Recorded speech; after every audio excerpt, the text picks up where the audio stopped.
Ano nangyari, Ken? Ay, yung hand daw niya kasi gusto niya. Mami, Yung kamay niya, binubulsa niya. Landumi mo, nak. Yes. Huwag pa kabilis, ha? Maghintay sa amin. Wala, sumobra naman sa bagal. Sumobra. Kenneth, sumobra ka naman sa bagal niyan. Tara, ate. okay, do it, Kenneth. Hatid namin si ate sa school. Yan na. Bilis ng konti. Huwag naman tumakbo. Okay, bye-bye, Ken. Jogging tuwing umaga. Jogging. Sir. Sir, saan punta mo, sir? Sir, saan punta mo po? Doon? Hindi dyan yung school ni ate.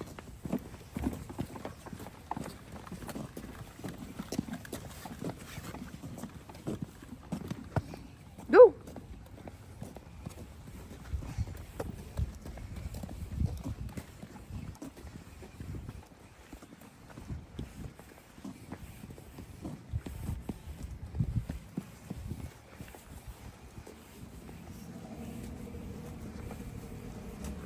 Ken, hi. Oo, auto. Wow.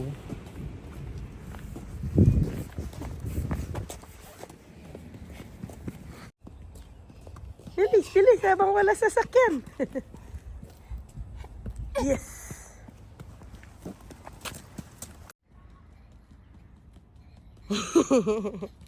Takbo talaga siya. Yung kamay niya, oh. Nakapamulsa. Hij wil ook bij naast jou blijven.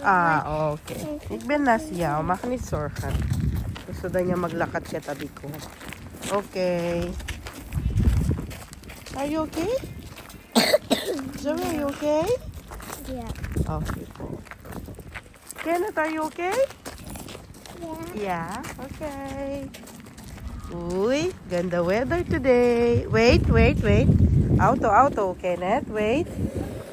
I will not to wait. There's a car. You must wait. You want? Ayaw nang umuwi, guys, kahatid sa ate. Si ate kasi hindi siya kinis at hinag. Ayaw na niya. Kanina pa kami nandyan. Mga 25 minutes na kami hintay. Ayaw niya talaga. Tara na, anak. Gusto mo na din mag-school? Hala, para siyang ano dyan, oh. Tara na. Let's go. Kenneth. Kenneth.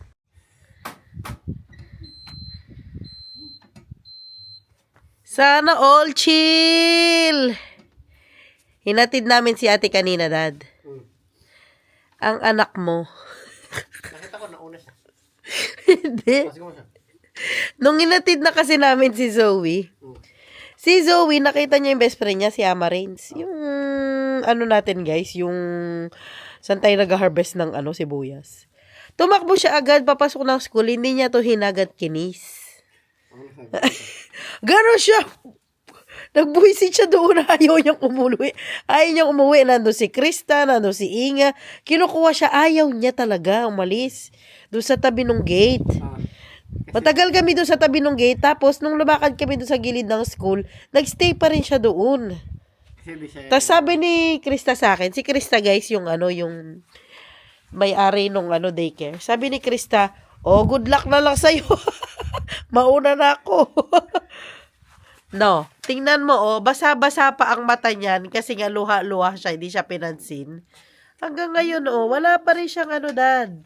Kasi hindi siya hinagat. Hindi siya hinagat kinis, tas dire-diretso ang ate. Hulo? Ano daw sabi nung hond? What's the hond, Ken? Waf, waf, waf. Nag-waf-waf siya, guys. Hindi nyo lang marinig. What's the cat? Ken, what's the cat? What's the cat?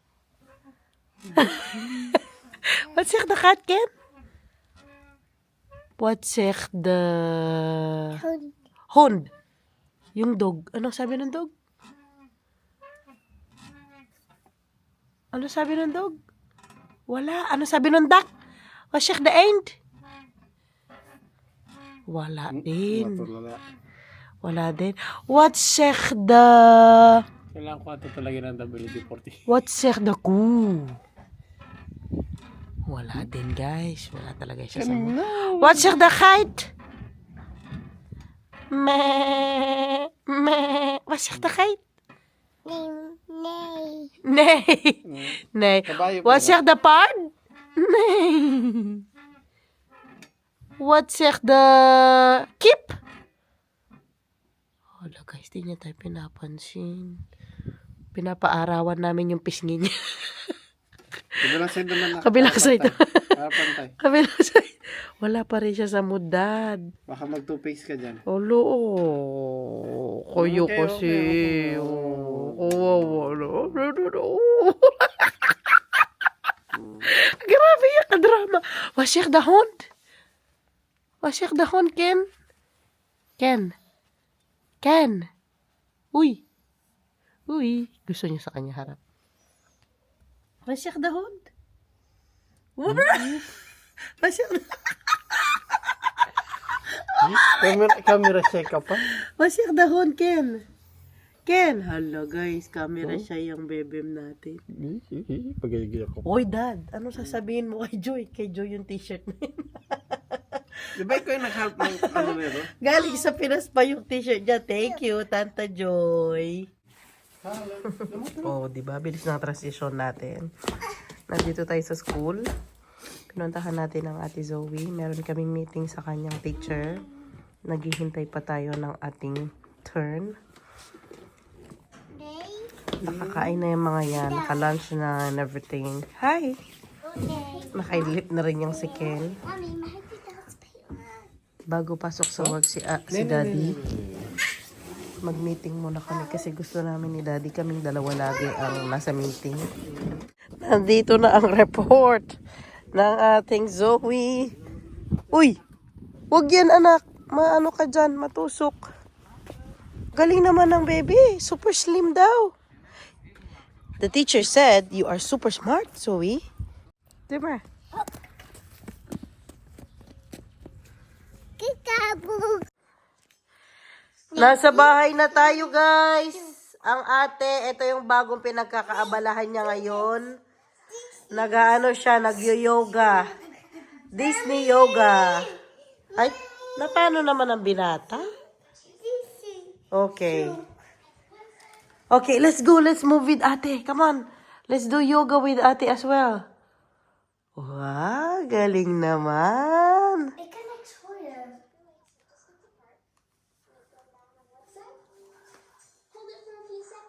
Wow. Galing ni ate, nako. Wow. Makakapawaw ka sa kanya ba? Parang nakita niya to sa isang pinapanood niya. Tapos sabi niya gusto din daw niyang gayahin. Kaya ayan. Every time na may time siya, papasindi niya yan yung yoga.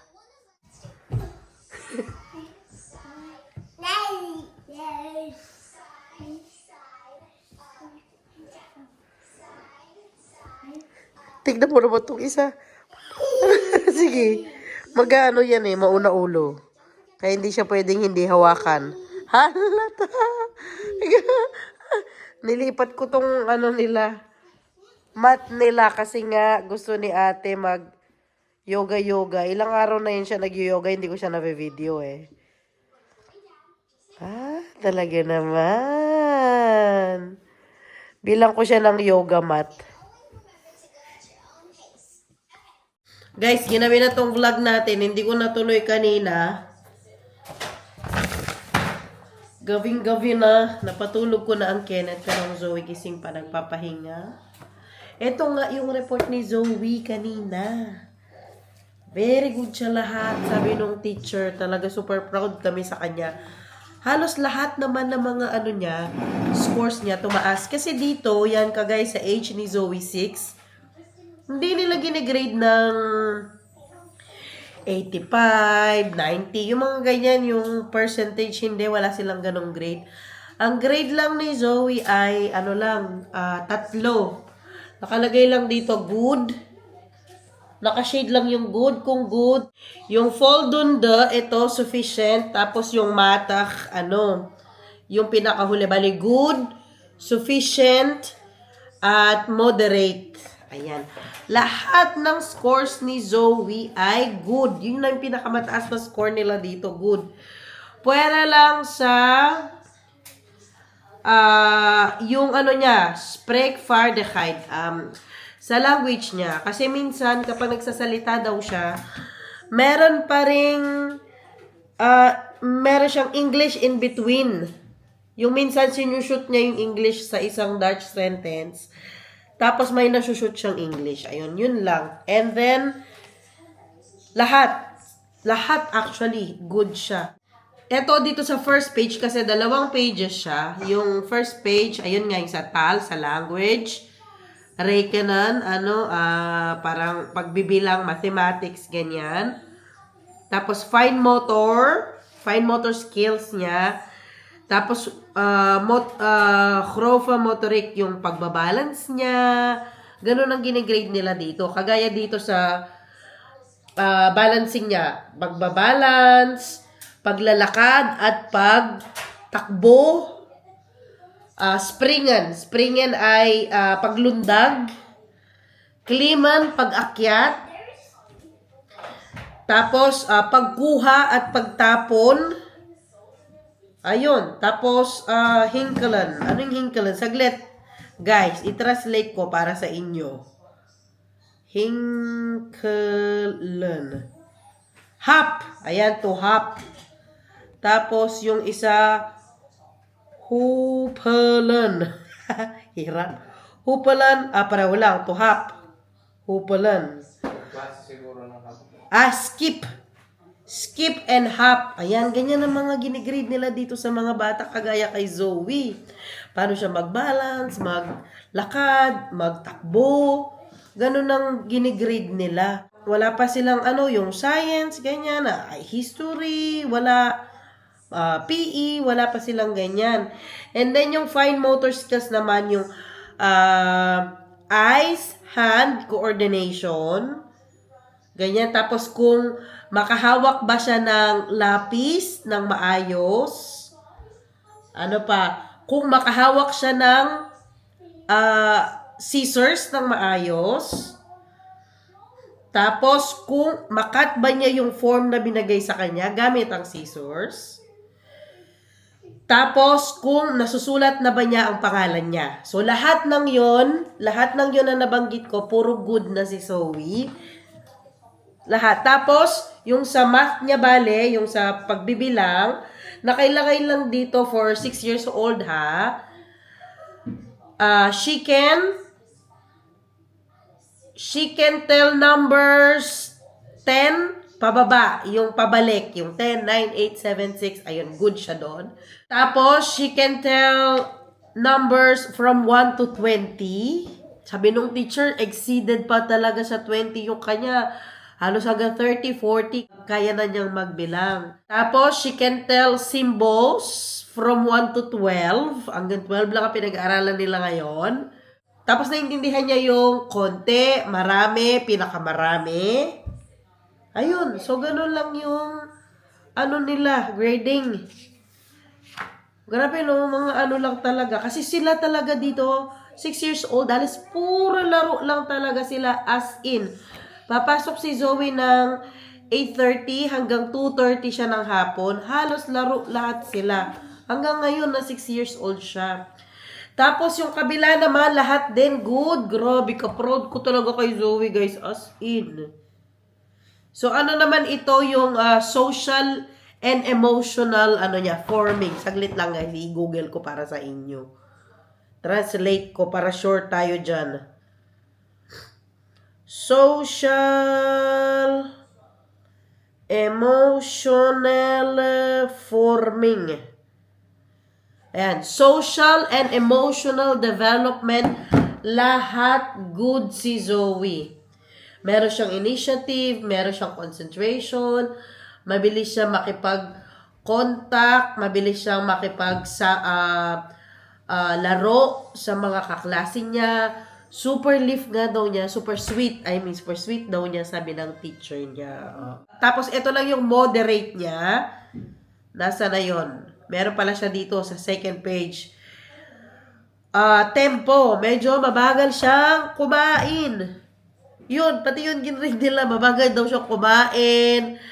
Kapag may ginagawa sila na activity, medyo nasa ano daw siya yung natatapos niya pero marami pa siya kwento bago niya matapos. Grabe talaga ka-proud ko.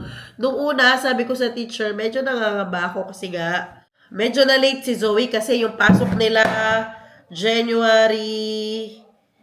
Ano ba yung pasok nila? Saglit, tingnan natin ulit. Pumasok sila ng January 6. January, nandyan kami sa ano, diba? Halos buong January, nandyan kami sa Pinas.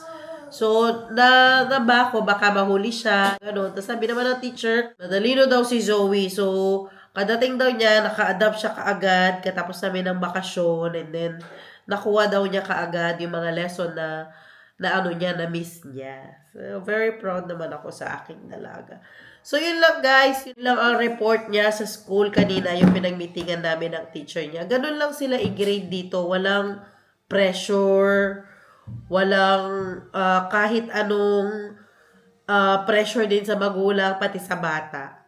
Mostly naman ganitong age niya, yung ginigrade nila yung yun nga, yung sinabi ko sa inyo kanina, yung sa motor skills niya, social skills niya, tapos super konti lang yung sa numbers. Wala man ngang letters na nakalagay doon na marunong na siya mag-ABC, ganyan, wala. Wala talaga as in, guys. So, iba talaga din ang grading system nila dito sa ganitong edad, ha, kay Zoe. Hindi ko lang alam yan kapag medyo nagkaedad na, tumaas na ang grade niya. I mean, yung kasi group pala dito. Kasi si Zoe nasa group 2 ngayon, mag-group 3 siya after ng summer vacation nila. Kasi kaka-6 lang niya.